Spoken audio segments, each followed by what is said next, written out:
Nós não vamos ter pessoas quebrantadas até termos pregadores quebrantados. Chorem os sacerdotes, ministros do Senhor, entre o altar e os umbrais da porta. É incrível quando você vê ou pensa nisso, sabe? Não há nenhum jeito que você possa organizar um avivamento. Ele não precisa ser anunciado, ele não pode ser subsidiado, ele não pode ser nacionalizado, ele não pode ser denominalizado. E nós falhamos quando tentamos contar às pessoas que são moralmente boas e muito excelentes, muitas delas, que Jesus Cristo veio ao mundo para transformar homens maus em homens bons. Ele não veio, isso é um benefício adicional. O primeiro argumento que Deus tem com um homem não é que ele é mau, é que ele está morto nas ofensas e no pecado. O cristianismo é o único evangelho no mundo, a única mensagem no mundo onde Deus do homem vem e habita dentro dele. E acho que nós precisamos nos lembrar que o cristianismo não foi servido ao mundo em um prato de prata. O cristianismo nasceu em uma sociedade sofisticada e totalitária. A igreja primitiva foi cercada de um lado com a máquina militar mais poderosa da história, o poder de Roma. Foi cercada do outro lado com o intelectualismo grego. Foi bloqueada à frente pelo monopólio que os judeus pensavam que tinham em Deus. E sabe, uma das coisas que machuca muito hoje, esse snob cristianismo. Se você não tem um diploma, eu não tenho nenhum diploma. Aqueles homens que viraram o mundo de cabeça para baixo não tinham nenhuma capacidade intelectual colossal.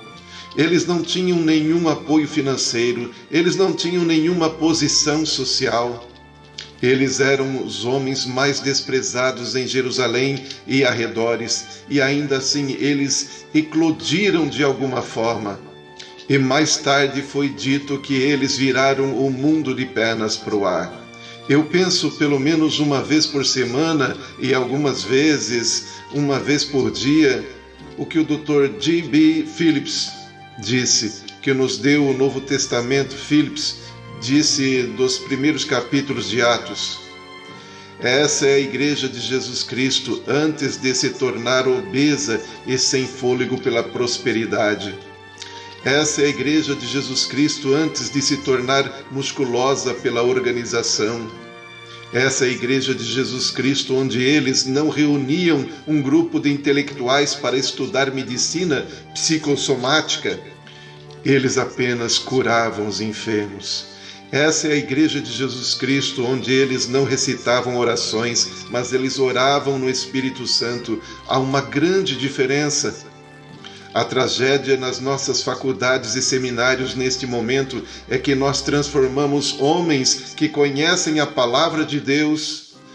Isso nunca vai transformar o mundo. A questão não é se eles conhecem a palavra de Deus. A questão é eles conhecem o Deus da palavra. Dar uma licença para um homem pregar só porque ele tem tanta habilidade acadêmica é como dar uma carteira de motorista a um homem cego. Se ele não conhece Deus, por que ele está nesse negócio? A gente tem que decidir se esse livro é absoluto ou obsoleto. Ou ele tem a resposta para a nossa geração, ou esqueça isso. E a outra coisa que pregação não é uma profissão, é uma paixão. Não é impressionante quando você pensa que um sermão no dia de Pentecostes produziu 3.000 pessoas? E nós tivemos algumas cidades ontem onde 3.000 sermões foram pregados e ninguém foi salvo. E isso nem nos perturba. A igreja costumava ser um relâmpago, agora é um navio de cruzeiro. Nós não estamos marchando para Sião, nós estamos navegando para lá com facilidade. Na igreja apostólica é dito que eles estavam todos maravilhados e agora nas nossas igrejas todos querem se divertir. A igreja começou no cenáculo desprezada, no cenáculo com um grupo de homens agonizando e está terminando na sala de jantar com um grupo de pessoas organizando. Nós confundimos barulho com avivamento, comoção com criação e ação com unção. E minha contenda essa manhã é que nesse púlpito não há lugar para fantoches. Nessa época que a gente vive, é de profetas que precisamos. Nos últimos 30 anos, a América teve mais cruzadas de milagres do que todas as nações do mundo juntas. E olha onde estamos. O que precisamos hoje é um avivamento de santidade, um avivamento de caráter, um avivamento de pessoas que estão completamente sem interesses próprios e preparadas para colocarem suas vidas no altar para Deus. Nós temos que arrastar as pessoas para o altar. Não há nenhum apelo ao altar no Novo Testamento. Se você quiser ser realmente escriturístico ou bíblico, apelos ao altar são uma invenção para quando o Espírito Santo não trata ou não tratar com as pessoas. Veja, pregador, você tem só 2 coisas a fazer, não 22. Você não deveria ser o zelador e condutor de negócios acerca do saldo bancário da igreja e todo esse lixo. Se você vai ser um pregador bíblico verdadeiro, você tem 2 coisas a fazer, de acordo com Atos capítulo 6, verso 4. Doar-se continuamente à oração e à palavra de Deus. Isso é tudo que temos que fazer. Quem vai fazer as visitas? Os diáconos. Quem vai enterrar os mortos? Os diáconos. A Escritura claramente diz: deixe os mortos enterrarem seus mortos. Veja, nós queremos que a igreja funcione do mesmo jeito. Deus abençoe nossos planos, Deus abençoe o que fazemos. Agora nós estamos tentando casar o cristianismo com a prosperidade, popularidade e personalidades, e isso não está funcionando. Você pode pregar a doutrina da prosperidade porque isso alimenta a nossa carnalidade. Todo mundo quer. Olha, porque esses homens que pregam prosperidade não vão para o terceiro mundo para pregar isso onde eles precisam disso. Frequentemente nós dizemos aos jovens: olha, agora você foi salvo, leia sua Bíblia e mantenha sua oração. Você precisa manter sua vida de oração para orar? Não é assim, não é assim. Você precisa manter sua vida cristã em ordem para orar. Sabe, eu estou convencido disso, que pelo menos 95% das pessoas que vieram a este santuário e a qualquer outro na América ontem, não vieram para encontrar-se com Deus, eles vieram para ouvir um sermão sobre Ele. Qual a última vez que você saiu do santuário na ponta dos pés e não ousou dizer uma palavra? Nosso povo não sai do degrau da porta da igreja. Ei, você acha que os cowboys vão ganhar hoje? Cara, acha que chegam às finais? É um absurdo, é uma besteira. A igreja tem que redescobrir 2 coisas. Uma é a majestade e santidade de Deus, e a outra, a malignidade do pecado. Oração não é a coisa mais fácil do mundo. Oração é a coisa mais difícil do mundo. Oração é a coisa mais exigente do mundo. Onde no mundo nós tivemos a ideia de que o Espírito Santo só vem às 11 da manhã do domingo e você manda ele para casa às 12, e você quer ele de volta às 7 da noite até às 8, e nós não precisamos dele até quarta-feira à noite. Isso não é nenhum segredo, é a verdade. Quando o avivamento vem, as lâmpadas não se apagam no santuário por semanas e semanas e semanas. E nós achamos que vimos de tudo porque 2 ou 3 pessoas foram curadas. Novamente, você não pode padronizar o avivamento. Eu não estou pensando em um avivamento de uma igreja, eu estou pensando em um avivamento nacional. Só uma esperança para a América, só há uma esperança para a América. Não uma das 2, só uma esperança, e essa é que tenhamos uma intervenção divina na nação. Esqueça sua denominação, esqueça seus bancos vazios. Vamos ver em primeiro lugar como Deus se aflige com o pecado das pessoas. E depois de tudo, quando você olha no Antigo Testamento, o argumento de Deus não era com os amalequitas, heteus e todos os outros eus. O problema de Deus no Antigo Testamento era Israel. O problema de Deus no mundo hoje não é o comunismo, mormonismo, monismo, seguidores de Mon ou outros ismos. O problema de Deus é a sua igreja hoje. Nós somos tão mundanos. E eu digo, veja Jesus, veja o diabo ali de pé. Ele não está passando o dedo em volta de um mapa. Ele está passando o dedo ao redor da igreja de Jesus Cristo. Ele diz, é a igreja de Jesus Cristo adormecida. Deixe ela dormir, porque se ela descobre o poder do Espírito Santo, se ela descobre o poder da ressurreição de Jesus, ela vai sacudir o mundo. Vamos, pregadores, você acha que se o diabo tem uma lista negra dos 10 homens mais procurados na América, você é um deles? Eu prefiro ser o último homem da lista negra do diabo do que o primeiro homem em qualquer quadro de honra. Que você possa nos dar sobre pregação. Eu direi de novo, irmão, se você não é conhecido no inferno, você não vale um monte de feijão. Mas nós temos que perceber, nós não estamos lutando numa situação local, nós estamos combatendo o vício das drogas, não estamos combatendo a pornografia maciça, estamos cercados por um paganismo arrogante e militante. Se você contasse a seu avô, 40 anos atrás, que 40 mil homossexuais estavam marchando na avenida principal, e ao mesmo tempo 50 mil marchando em outra cidade, mais 40 mil marchando lá, ele diria, não na América. Nós não falamos de adultério mais, só estamos tendo um caso. Sabe de uma coisa, adultério e divórcio estão tomando uma proporção assoladora, até mesmo na igreja de Deus. Nós não temos decência moral em algumas igrejas, muito menos espiritual. Nós não elegemos diáconos porque eles são cheios de fé e do Espírito Santo. Nós ordenamos eles porque eles possuem 2 postos de gasolina e um carrinho de hot dog. Outra coisa que Jesus fez, ele orou à noite, todas antes de escolher seus discípulos.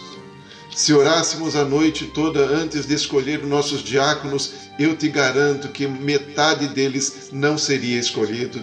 Se nós tomássemos o Espírito Santo como testemunha sobre isso, você vê, tem pessoas que me perguntam, por que você não escreve um livro sobre alguns métodos de avivamento?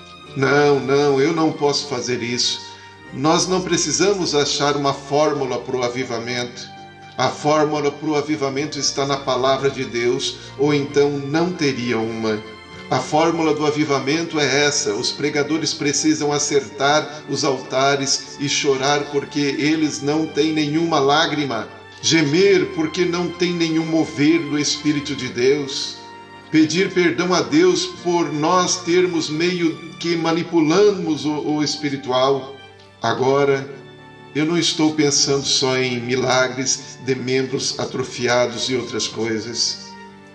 Eu acredito que o maior milagre que Deus pode fazer é tirar um homem ímpio de um mundo ímpio, tornar este homem ímpio santo e colocá-lo de volta num mundo ímpio e mantê-lo santo. Eu não pergunto mais às pessoas se elas são salvas. Esqueça, todo mundo é salvo. Isso não significa nada. Não pergunte a um homem se ele nasceu de novo, apenas olhe gentilmente para ele, não importa quem ele seja, pentecostal, presbiteriano, metodista ou menonita. Apenas diga, irmão, Cristo vive em você? Bem, não é esse o padrão do novo nascimento? Não é isso que Paulo diz, Cristo em vós a esperança da glória, Colossenses 1:27? Bem, não é esse o padrão do novo nascimento? Não é isso que Paulo diz, Cristo em vós a esperança da glória, Colossenses 1:27? Eu ouço muito sobre dons do Espírito. Tudo bem, eu ouço menos sobre o fruto do Espírito. Eu ouço menos ainda sobre ter seu fruto para a santificação. Eu ouço menos ainda sobre produzir frutos dignos de arrependimento. Sabe por que algumas pessoas não acreditam na nossa conversão? Porque eles não voltam e limpam a bagunça que eles fizeram o tanto que puderem, o dinheiro que roubaram, a garota que puseram em problemas, sustente o bebê e outras coisas que eles deveriam fazer. Produza frutos. Uma árvore saudável não produz frutos. É a árvore que tem toda a vida fluindo que produz frutos. Você acha que as pessoas caem e choram na apresentação do Evangelho que colocamos na maioria das rádios e televisões? Você acha que Elias pregaria num domingo na televisão e voltaria no próximo domingo? Nós precisamos redescobrir o poder do Espírito Santo. Estamos caminhando para o julgamento mais rápido do que você jamais poderia imaginar, a não ser que tenha uma intervenção divina. E o segredo, novamente, é os sacerdotes chorando, os sacerdotes bradando ou clamando, os ministros se reunindo. Deixe-me te levar de volta a um tempo em que o povo de Deus escolhido andava de pele de ovelhas e de cabras. Agora nós temos uma terra que emana leite e mel, e igrejas que emanam casacos de pele e dinheiro. Novamente as pessoas vão tão estilosas para a igreja domingo de manhã como se estivessem indo a um desfile de moda. Como se Deus olhasse para o exterior. Esqueça, Ele olha para o interior. Eu não me importo se você está pensando em Finney, ou Wesley, ou Booth, ou qualquer outra grande figura majestosa que dirigiu a Igreja de Deus e viu um avivamento. Nenhum deles tinha uma Bíblia maior do que você e eu temos. É a mesma palavra. Novamente, nós temos que nos decidir se esse livro é absoluto ou obsoleto. Mas eu vou te dizer algo. Se esse livro não tem a mesma resposta para um mundo podre, corrupto e fedido, então não há nenhuma resposta para isso. Nós temos pecado como Sodoma e Gomorra. Eu estou convencido de que o segredo está no ministério. Talvez a maneira de começar o avivamento em sua igreja é ficar de pé no próximo domingo de manhã e dizer: olha, eu quero dizer a vocês, eu não tinha paixão pelos perdidos. Eu não derramei nenhuma lágrima pela humanidade perdida. Eu tenho tantas outras coisas. Deus nunca pretendeu que a sua igreja desviasse. Deus nunca pretendeu que sua igreja funcionasse como nada menos do que o cristianismo apostólico nos Atos dos Apóstolos. E só o Espírito Santo pode trazer a convicção necessária e trazer-nos a um lugar de quebrantamento e trazer-nos de novo ao lugar onde nós choramos. E o New York Times disse um tempo atrás: nós temos uma igreja eletrônica hoje. E imediatamente eu pensei, sim, a igreja hoje é eletrônica. A igreja no Novo Testamento era eletrizante. Tem uma grande diferença. Oremos.